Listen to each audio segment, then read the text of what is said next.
Les champions s'élancent pour le prix de France Equine avec Hokkaido JL, le gagnant du prix d'Amérique, qui est très bien parti avec Executive K également à l'extérieur. Bon départ le long de la corde pour Francesco Zet avec à son extérieur tout près Iguski Sutton.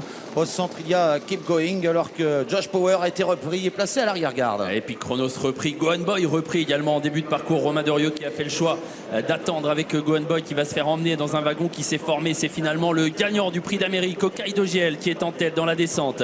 À son intérieur, Executive K avec bloqué à la corde Francesco Zet. Et voilà le wagon qui progresse mais doucement avec Keep Going qui emmène Epic Chronos. Et dans le dos d'Epic Chronos, c'est Gohan Boy. Ouais, la descente qui a été faite assez lentement pour des chevaux de cette valeur avec Keep Going qui se rapproche maintenant, qui va relayer Executive K. Une 9-1 pour le chrono intermédiaire, on n'est pas allé vite. Au centre, Hokkaido JL. À l'extérieur, il y a le numéro 1, Francesco Zet, qui est en train de se rapprocher avec Epic Chronos, surtout qui vient. Et puis Gohan Boy, qui est en train de se rapprocher lui aussi, suivi par Iroise de la Noé, qui est déjà là et qui se rapproche en épaisseur, suivi par Josh Power. Le favori est complètement bloqué à la corde, Francesco Zet, alors qu'Iroise de la Noé est en train de progresser dans la montée pour rejoindre bientôt en tête Epic Chronos. Romain Doriot qui a repris, qui va se laisser couvrir par la grande jument de Thomas Lévesque, alors qu'Iguski Sutton est sorti à son tour dans la montée, donc avec Epic Chronos qui est rejoint par Iroise de la Noé. Benjamin Rochard a pu quitter la corde, il est maintenant dans le wagon de la deuxième épaisseur. Il cherche un intervalle pour venir en épaisseur, mais pour le moment il reste bloqué. Iroise de la Noé derrière le petit bois qui vient maintenant à 3/4 de longueur d'Epic Chronos.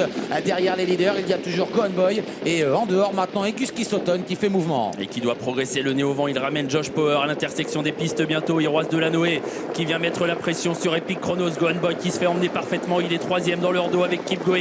Avec Iguski Sutton, on va vite, on est sur le pied de 10. Et avec Iroise de la Noé toujours à l'extérieur d'Epic Chronos. Elle met la pression sur Epic Chronos qui semble aller encore plutôt pas mal. Gohan Boy en embuscade avec Keep Going, avec toujours à l'extérieur Iguski Sutton et Josh Power qui essaye de rester au contact. Ouais, une immense Iroise de la Noé aujourd'hui qui est en train de prendre l'avantage sur Epic Chronos, mais il va falloir résister désormais car Gohan Boy a eu la bonne course et s'annonce en troisième position.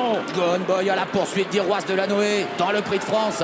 Iroise de la Noé qui a l'avantage. Gohan Boy qui ne refait plus de terrain maintenant. Iroise de la Noé, Gohan Boy à l'extérieur. On termine bien également avec Francesco Zet qui peut enfin s'exprimer, mais c'est toujours Iroise de la Noé qui a l'avantage. Iroise de la Noé brille dans le prix de France devant Gohan Boy, Francesco Zet et Epic Chronos. Immense Iroise de la Noé aujourd'hui, énorme performance de la jument de Thomas Lévesque que l'on n'attendait pas forcément sur un 2100 mètres avec un numéro 10 bloqué à la corde, et finalement elle a pu se sortir de tout ça et Thomas Lévesque exulte au passage du poteau. Une grande victoire, la plus grande victoire pour le plus jeune des Lévesque, Thomas Lévesque, donc qui brille aujourd'hui dans le prix de France. Gohan Boy, fidèle à lui-même, est à l'arrivée, il est deuxième. Francesco Zet, longtemps bloqué, a bien fini, il est troisième devant Epic Chronos et Iguski Sutton. Magnifique Iroise de la Noé qui s'est retrouvé finalement assez vite à la pointe du combat malgré ce numéro en deuxième ligne dans un prix de France très tactique en début de course et qu'elle a ensuite remporté en force en 1,9,4.